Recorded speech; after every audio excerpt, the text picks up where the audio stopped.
কি ব্যাপার তুমি? হ্যাঁ, আমার বাড়িতে আমি আসছি, এত অবাক হওয়ার কি আছে? এখন আর এটা তোমার বাড়ি নাই। কি বলো তুমি এটা?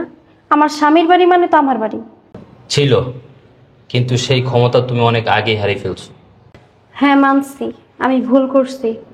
আমি তোমাকে ডিভোর্স দেওয়া চলে গেছি, কিন্তু তুমি তো আমাকে ডিভোর্স দাও নাই। ডিভোর্স তুমি দাও আর আমি দিই, একই কথা। ডিভোর্স তো হয়েছে, এখন আর এই বাড়িতে তোমার কোনো অধিকার নাই। শোনো, আমি তোমাকে ডিভোর্স পেপার পাঠাইছি ঠিকই, কিন্তু আমি জানি তুমি ওই ডিভোর্স পেপারে সাইন করো নাই। হ্যাঁ, আমি সাইন করছি। সাইন করছো? কিন্তু এটা কিভাবে সম্ভব? তুমি কি আমার সাথে মজা করতেছো? তুমি ডিভোর্স পেপারে সাইন করতে পারো না? ও, তুমি বিশ্বাস করতেছো না? ঠিক আছে, তুমি দাঁড়াও, আমি আসতেছি। শোনো, আমি কিছু দেখতেও চাই না, আমি কিছু জানতেও চাই না, কিছু শুনতেও চাই না। আমি ভুল করছিলাম, আমি আমার ভুলটা বুঝতে পারছি, আমি চলে আসছি। আমি আর কোথাও যাবো না। আরে এই, তুমি কোথায় যাচ্ছ? আমার ছেলে কোথায়? আমার ছেলে আসিফ! আসিফ! কি ব্যাপার, তুমি বাসার ভিতরে ঢুকছো কেন? তোমাকে না বললাম এই বাসায় ঢোকার কোনো অধিকার তোমার নাই? দেখো, আমি কিচ্ছু শুনতে চাই না। আমি একটা ভুল করছি, আমার ভুলটা আমি বুঝতে পারছি, সেজন্য আমি আমার সংসার আর আমার ছেলের কাছে ফিরে আসছি।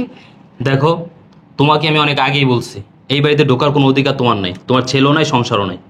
তুমি কেন এমন করতেছো? আমি জানি তুমি আমাকে ডিভোর্স দাও নাই। এই সমস্ত কথা তুমি অভিমানী বলতেছো, আমার উপর রাগ করে বলতেছো। তুমি দাঁড়াও, আমি আসতেছি। এ কি, তুমি এখানে? ও আম্মা, আমি আমার সংসারে ফিরে আইছি আম্মা। সংসারে ফিরাইছো মানে? আমার ছেলেকে রাইখা তুমি চলে গেছো, ডিভোর্স দিয়ে দিছো। এত মাস পরে তুমি কোথা থেকে আসছো? আইসা বলতেছো আমার সংসারে আমি আসছি। আম্মা, আমার অনেক বড় একটা ভুল হয়ে গেছে আম্মা। আমি আমার ভুলটা বুঝতে পারি, আমি ফেরত চলে আসছি আম্মা। আমার ছেলেরে ডিভোর্স দিছো, এটা অনেক বড় ভুল করে ফেলছো তুমি। না আম্মা, আমি এখান থেকে যাই অনেক বড় ভুল করছিলাম। আমি ভুলটা বুঝতে পেরে চলে আসছি। এই শোনো, আমি তোমার কোনো কথা শুনতে চাই না। তুমি এক্ষুনি আমার বাসা থেকে বের হয়ে যাও। আম্মা এমন কথা বলেন না, আমি আমার ছেলের কাছে আর আমার সংসারে ফিরে এসেছি আম্মা, আমার বের করে দিয়েন না আম্মা। হাত ছাড়ো। ছেলে মানে এইটুক বাচ্চারে যে মা রাইখা চলে যেতে পারে, সে ওটা ভুল। এটা ভুল। বের হও। আমার নাতি অনেক ভালো আছে, আমার ছেলেও অনেক ভালো আছে। তুমি এসো, এখন আমার ছেলে অশান্তিতে থাকবো, আমার নাতিও অশান্তিতে থাকবো। তুমি এক্ষুনি বের হও, আমার বাসা থেকে বের হও। আম্মা, আম্মা আপনি আমার সাথে এমন করেন না আম্মা। আমি তো বলছি আমার ভুল হয়ে গেছে গা, আমার আরেকটা সুযোগ দেন আম্মা। সুযোগ? সেটা কখনোই সম্ভব না। তুমি আমাকে ডিভোর্স লেটার দিছো, আমি সাইন করে দিছি, ধরো। ডিভোর্স লেটারে সাইন করছো মানে? তুমি এটা কিভাবে পারলা রুবেল? তুমি এই ডিভোর্স পেপারে সাইন করতে পারো না? তুমি আমার ছেলেরে ডিভোর্স দিয়া চইলা যাইতে পারবা, আর আমার ছেলে ওইটাতে সাইন করতে পারবে না, না? দেখো, আমি তোমার বলতেছি, তুমি আমার বাসাতে বের হয়ে যাও। আমার পক্ষে তোমাকে গ্রহণ করা সম্ভব না। তুমি এমন করো না রুবেল, মাফ করে দাও আমারে প্লিজ। কেন? যার কাছে গেছিলা আমার পোলারে রাইখা, সে তোমাকে রাখে নাই, তারাইয়া দিছে। এই জন্য এখন কি আমার ছেলের কাছে আইসা উঠছো?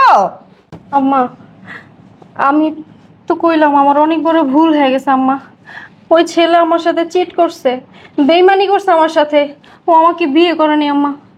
ও, মানে কয়েক মাস থাকছে ওই ছেলের সাথে ফুর্তি কইরা আইসা বিয়ে করে নাই, এখন আমার ছেলের কান্দের উপরে আইসা উঠছো নাকি?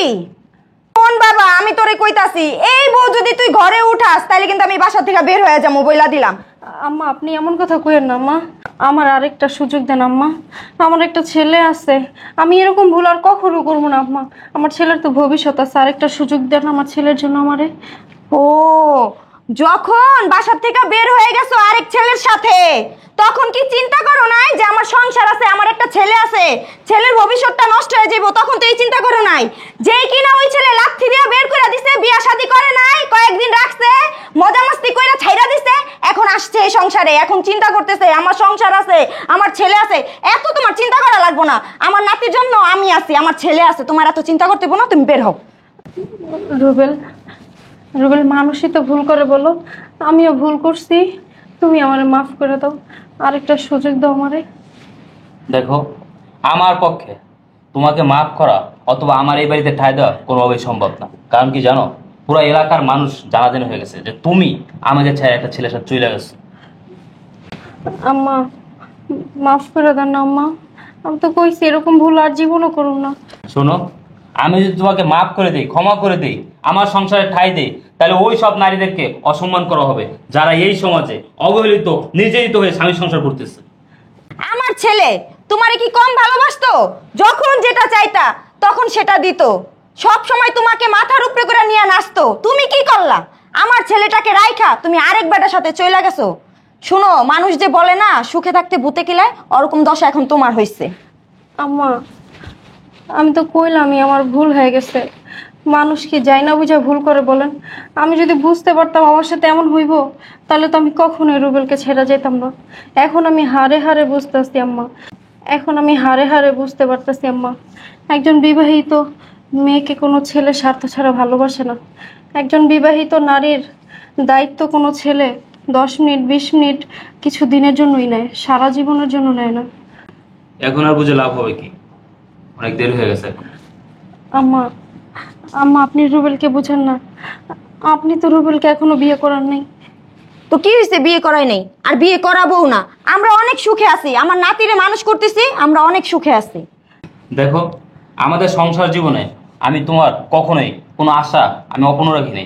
যখন যা চাইছো তাই দিছি, সকল চাহিদা পূরণ করছি। হ্যাঁ, হয়তো আমি তোমাকে রাজপ্রাসাদে রাখতে পারিনি, প্রতিদিন রেস্টুরেন্টে খাইতে নিয়ে যেতে পারিনি, কিন্তু আমি তোমাকে কম ভালোবাসিনি। আমি তো অনেক ভালোবাসছি। তারপরে তুমি কেন আমাকে ছেড়ে একটা পরবশায় হাত ধরে চলে গেছিলে? হ্যাঁ, গেছিলে তো সুখের আশা। এখন তোমার সেই সুখ কোথায় গেল? কেন এখন এখানে আসছো? দেখো রুবেল, আমি তোমারে ছাইরা, আমার ছেলেরে ছাইরা, আমার সংসার ছাইরা যাওয়ার পর আমি বুঝতে পারছি কে আমার আপন, কে আমার পর। আমি যার কাছে গেছি ও তো আমাকে বিয়েও করে নেই, রাখিও নেই। এখন যদি আমি আমার বাপ মার কাছে যাই, তাহলে ওনারাও আমার জায়গা দিব না। তুমি যদি এখন আমার মাইনা না নাও, তাহলে এখান থেকে যাই আমার গার্মেন্টসে কাম করা ছাড়া আর কোনো উপায় থাকবো না। তুমি গার্মেন্টসে কাজ করো না বাসা বাড়ির কাজ করো, সেটা আমাদের দেখা কোনো লাভ নেই। আর এখন যদি আমার ছেলে তোমাকে এখানে উঠায়, এই বাসায় উঠায়, পাড়া প্রতিবেশী সবাই জানছে তুমি 6 মাস আরেক বেটার লগে ছিলা, আর আমার ছেলে যদি এখন তোমাকে বাসায় উঠায়, তাহলে সবাই তো ছি করবো যে 6 মাস আরেক বেটার লগে থাইকে আইসা কিভাবে তারা ওই বউ আবার ঘরে উঠাইলো। ছি ছি ছি ছি, সম্মান তো এমনিই চইলা গেছে, আর যতটুকু বাকি আছে তোমার উঠানোর পরে ততটুকু চইলা যাইবো। তুমি এক্ষুনি বের হও আমার বাসার থেকে। আম্মা, আম্মা আমার ছেলে কোথায়? ছেলে? কিসের ছেলে? তোমার কোনো ছেলে নাই। আর শোনো, তোমার এই ছায়া আমার নাতির উপরে আমি পড়তে দিব না, তাহলে ওর জীবনটা নষ্ট হয়ে যাইব। দেখো, মা, তুমি আসিফ, কেমন আছিস বাবা? এদিকে আসো। আম্মা, দাঁড়াও, দাদির সাথে দাঁড়াও। যাও, তুমি বের হয়ে যাও। আসিফ বাবা, কেমন আছিস বাবা তুই? হ্যাঁ কি হইছে? ছাড়ো। আম্মা, আপনি এমন করেন আমার সাথে? এতদিন পরে আমি আমার ছেলেটাকে দেখতেছি। নাতি না ভালো আমার, তুমি দাদির সাথে দাঁড়াও। দাদি, আমি মাদারে যাবো। কি রে রুবেল, কিছু কস না কি লেগা? আসিফ এদিকে আসো। না বাবা, আমি মাদারে থাকবো। মা, তুমি এতদিন কইছিল আমাকে রাইখা? বলো না কেন, কোথায় ছিলা এতদিন, কার সাথে ছিলা? পোলাই তো বলছে, উত্তর দাও। বলো না মা, এতদিন তুমি কইছিলা আমার রেখে তার যাইবা না? না বাবা, আমি তোমার রেখে আর কোথাও যাবো না। কোথাও যাব না? আরে আগে প্রশ্নের উত্তরটা দাও, যেটা জিজ্ঞাসা করছে যে মা এতদিন কোথায় ছিলা। আরে তুমি কিভাবে আসছো? আমি যদি হইতাম যে আমার পোলা আমার এই প্রশ্ন করবো, আমি ওদিকে যাই, আমি গলায় ফাঁস যেতাম। এই পোলারে কোনোদিন আমার চেহারা দেখাইতাম না। পোলা প্রশ্ন করতেছে মা তুমি কোথায় ছিলা, উত্তর দেওয়ার মতো ক্ষমতা আছে ওর? হ্যাঁ, ক্ষমতা আছে তোমার যে এইটুক পোলারে রাইখা গেছো, এখন পোলা প্রশ্ন করতেছে, চুপ করে কেন রইছো? উত্তর দাও পোলার। ছি। আম্মা, আপনারা আমার যত কথাই বলেন, যত যাই করেন, আপনাদের উত্তর দেওয়ার কোনো মুখ নাই আমার। তারপর আম্মা, আমার ছেলেটার মুখে দিকে তাকে আমাকে মাফ করে দেন, আরেকটা সুযোগ আমারে দেন আম্মা। শুনো, আমার ছেলে যদি তোমাকে নিয়ে আবার সংসার করতে চায়, সেটা হচ্ছে ওর বিষয়, কিন্তু তোমাকে এই বাসায় উঠাইলে আমি চইলা যাবো, এই বাসায় আর থাকবো না। তুমি চইলা যাওয়ার পরে আশেপাশের মানুষ কত যে ছিছি করছে, কত জুতা দিয়া পিঠাইছে, কত কথা যে বলছে, সবকিছু খালি হজম করছে এই নাতিটার মুখের দিকে চাইয়া। কারো কথা কোনো প্রতিবাদ করি নাই, কারণ প্রতিবাদ করার তো আমার কোনো জায়গাই নাই। রুবেল, আমি তোরে বাবা সাপ সাপ করে দিতাছি, তুই আমারে বইলা দে পরিষ্কার ভাবে, যদি তুই এই বউ রাখোস তাহলে আমি এক্ষুনি বাবা চইলা যাই, আমি থাকবো না, এই বউ নিয়ে আমি এক সংসারে থাকতে পারবো না বাবা, তার চেয়ে আমার মইরা যাওয়া অনেক ভালো। মা তুমি কি বলতেছো? তুমি কোথায় যাবা? এই তোমার কি বলতেছি তুমি শোনো না? হ্যাঁ, কেন আসছে বাড়িতে? আমাদের মান সমাজ যতটুকু আছে ততটুকু নষ্ট করার জন্য? বের হয়ে যাও আমার বাসা থেকে, বের হয়ে যাও। ঠিক আছে আম্মা, আমি চলে যাইতেছি। আসি বাবা, ভালো থেকো, ঠিক মতো পড়াশোনা করো, আব্বু আর দাদির কথা শুনো। শুনবো শুনবো, যাও বের হও। তুমি আমার ছেলেটার খেয়াল রেখো। ওই চিন্তা তোমার করতে হবে না। আইসা সবে চিন্তা করতে।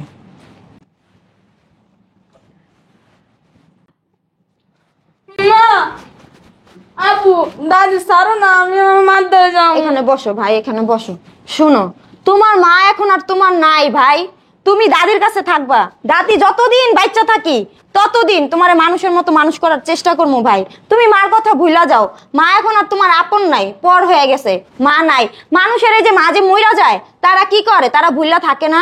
তুমি এখন বড় হইছো না, বোঝা শিখছো না, এই যে তোমার বাবা আছে, আমি আছি, তুমি কোনো চিন্তা করো না। তুমি শুধু খাইবা দাইবা খেলবা আনন্দ ফুর্তি করবা, তোমার বাবা আর আমি সেটা দেখবো ভাই। তুমি মার জন্য কান্না করো না, তোমার মা আর আসবে না, চলে গেছে, তুমি কান্না করো না। চলো, তুমি খাওয়া দাওয়া করছো? সকালে তো কিচ্ছু খাও না, চলো দাদি তোমাকে খাবার খাওয়াই দিবো, চলো তারপরে স্কুলে দিয়ে আসবো, আসো। তুমি আর কান্না করো না, তুমি কান্না করলে কি দাদি ভালো থাকবো বলো?